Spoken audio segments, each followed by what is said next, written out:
दोस्तों, स्वागत है आपका हमारे YouTube चैनल पे। सबसे पहले दशहरे की आप सबको ढेर सारी शुभकामनाएं। आशा करता हूँ आप सब ठीक होंगे। दोस्तों, आज की कहानी का नाम है कब्रिस्तान का रहस्य, जिसे सुनकर आपको दिलचस्प अनुभव का एहसास होगा। तो चलिए शुरू करते हैं। भानगढ़, जो अपनी अलग ही शाख लिए जमाने में परिचित है, यहाँ के किले, नदियों और हवेली की न जाने कितने ऐसे किस्से हैं जो आज तक दुनिया के सामने नहीं आए हैं। ऐसे ही गांव के बाहर एक पुराना कब्रिस्तान है जो अपनी अलग अलग कहानियों के लिए लोगों के दिलों में डर का माहौल बनाए बैठा है, जहां रात को जाने की हिम्मत गांव वालों में से कोई नहीं करता। गांव के लोग कहते हैं वहां उन आत्माओं का बसेरा है जिन्हें कभी शांति नहीं मिली और दूसरों को भी ये शांत नहीं रहने देती। आज मैं आपको उसी कब्रिस्तान का एक रहस्य बताने जा रहा हूँ जो सुनकर आपकी रूह कांप उठेगी।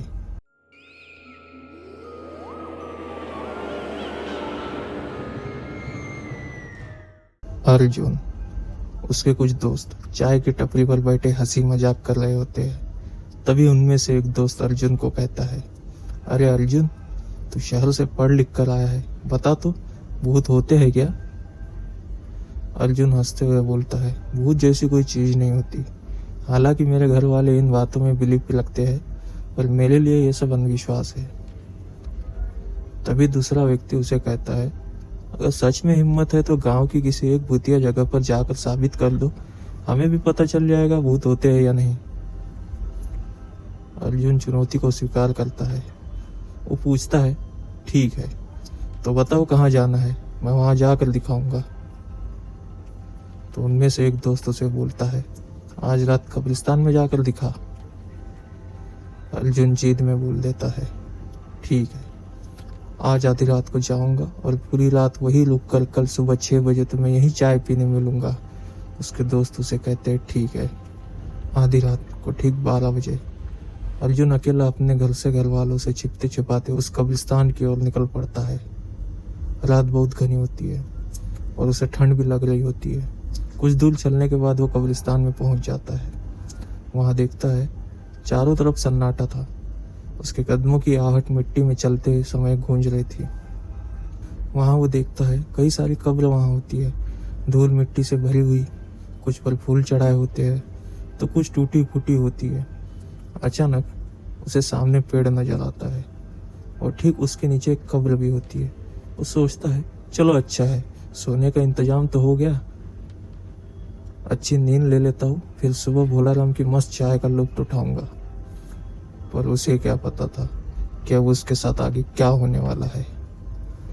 अर्जुन पेड़ के पास पहुंचता है, देखता है पेड़ के नीचे आते ही पेड़ की शाखाएं झूमने लगी है। अर्जुन पेड़ के पास पहुंचता है, देखता है पेड़ के नीचे आते ही पेड़ की शाखाएं झूमने लगी है और ठंड की अनुभूति उसे करवा रही है। अर्जुन खुश हो जाता है। तभी वो उस कब्र की ओर देखता है। उस पर धूल जमी होती है। वो उस पर अपनी रजाई बिछा देता है और आराम से लेट जाता है और तारों को देखते सोने की कोशिश करता है।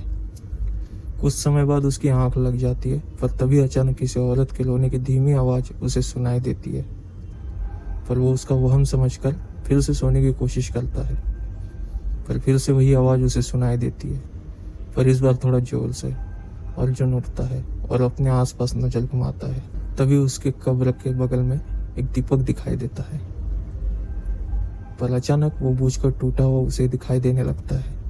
वो इस बारे में सोचता रह जाता है कि जो भी उसने देखा, क्या वो सच हुआ या वो नींद में है। वो ये सब सोच ही रहा होता है, तभी अर्जुन को मिट्टी में दबी एक पुरानी डायरी दिखाई देती है। उसे वो निकालता है और देखता है, उसमें लिखा था, मेरा नाम जरीना है। मेरे अपनों ने ही मुझे जहर देकर यहाँ जिंदा दफना दिया है। मेरी आत्मा अब तक शांति की तलाश में भटक रही है। क्या तुम मुझे शांति दिलाओगे? अर्जुन डरते हुए बोलता है, कौन है? यहाँ सामने आओ। तभी एक महिला की परछाई उसके सामने अचानक आती है और कहती है, मुझे जिंदा दफन कर दिया गया था, मेरी कब्र को खोलो। अर्जुन के पसीने छूट जाते हैं। वो सोचता है कि अब उसे क्या करना चाहिए। तभी वो भागने की कोशिश करता है, लेकिन उसका पैर मिट्टी में फंस जाता है। तभी उसे डायरी के आखिरी शब्द याद आ गए, अगर कोई इंसान मेरी हवस को अंतिम चरम तक पहुंचाएगा तभी मेरी आत्मा मुक्त हो जाएगी। अर्जुन जोर से उसे कहता है, मैंने तुम्हारी डायरी पढ़ी है, जो तुम चाहती हो वो सब करने को तैयार हूँ, बस मुझे बख्श दो। जलीना जोरों से हंसने लगती है और कहती है, मैं तुम्हारी रूह के आखिरी छोर तक तुमसे संभोग करूंगी। क्या तुम में उतनी शक्ति है कि तुम मेरी प्यास बुझा सको? अगर यह सच है तो तुम्हें आजाद कर लूंगी। अर्जुन सोच विचार करता है, पर उसे पता होता है कि उसके साथ कौन है जो उसे इस परिस्थिति में भी बचा ले। अर्जुन उस औरत से कहता है, मैं तुम्हारी शर्तों के लिए रेडी हूँ। तभी अचानक वो औरत उसके नज़दीक आती है और उसे अपनी कब्र में ले जाती है। पर जैसे ही वो उसके जिस्म पर अपना जिस्म रखती है और संवारने लगती है, जलीना को खुशी से महसूस होने लगती है। वो एक आनंद में झूम उठती है, पर तभी अचानक वो कब्र से बाहर उड़कर मिट्टी में गिर जाती है। जलीना को कुछ समझ नहीं आता कि उसके साथ ये क्या हुआ है। जलीना को इस बात पर बहुत गुस्सा आता है।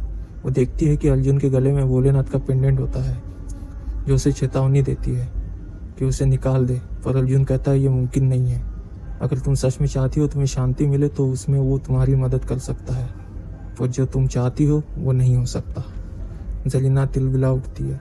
वो उस पर आग के बाण बरसाती है, कंकाल फेंकती है, हर वो नाकाम कोशिशें करती है जो अर्जुन को खत्म कर दे।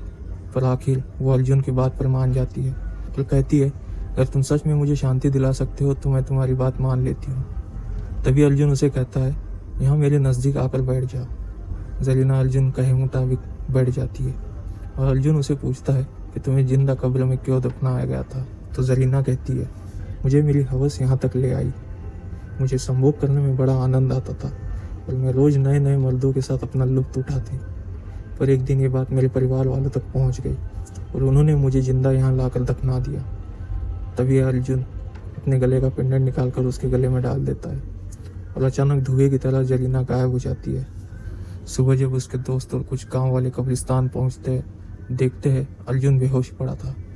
होश आने पर उसने सबको पूरी कहानी सुनाई। गांव के लोग उसकी बात सुनकर सन्न रह गए और कहते हैं, हवस भी ऐसी चीज़ है जो समझदार व्यक्ति को भी बुरे कर्मों तक ले जाती है। लेकिन दोस्तों, कहानी यहीं खत्म नहीं हुई।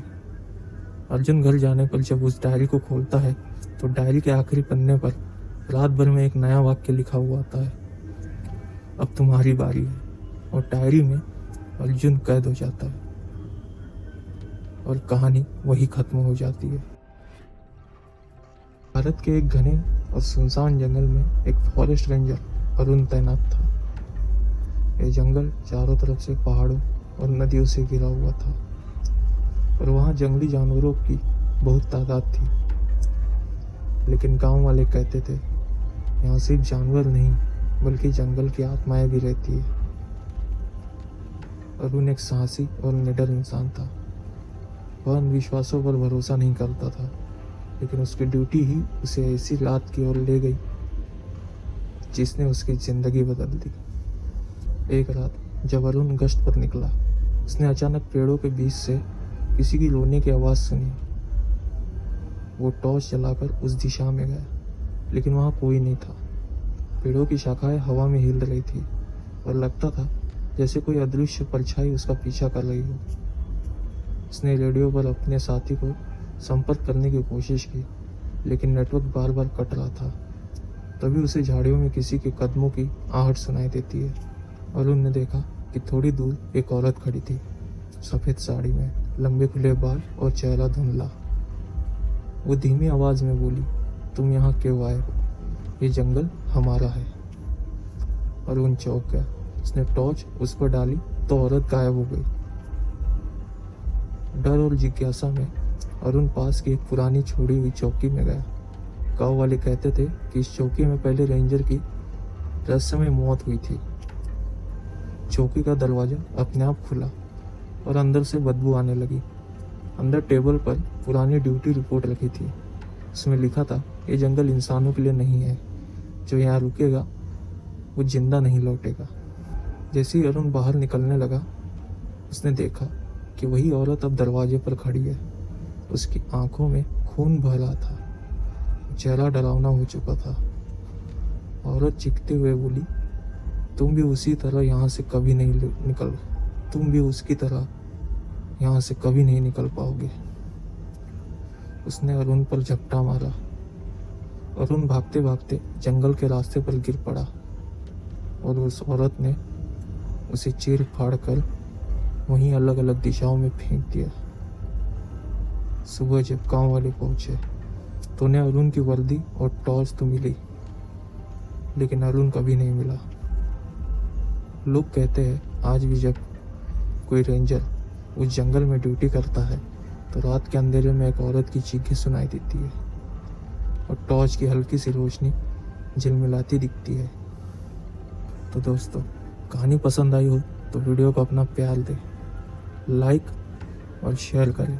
साथ ही साथ ऐसे मज़ेदार कहानियों के लिए सब्सक्राइब करना ना भूलें, ताकि नई वीडियो जब भी पोस्ट हो तो आप उसका आनंद ले सकें। तो मिलते हैं अब अगली वीडियो में।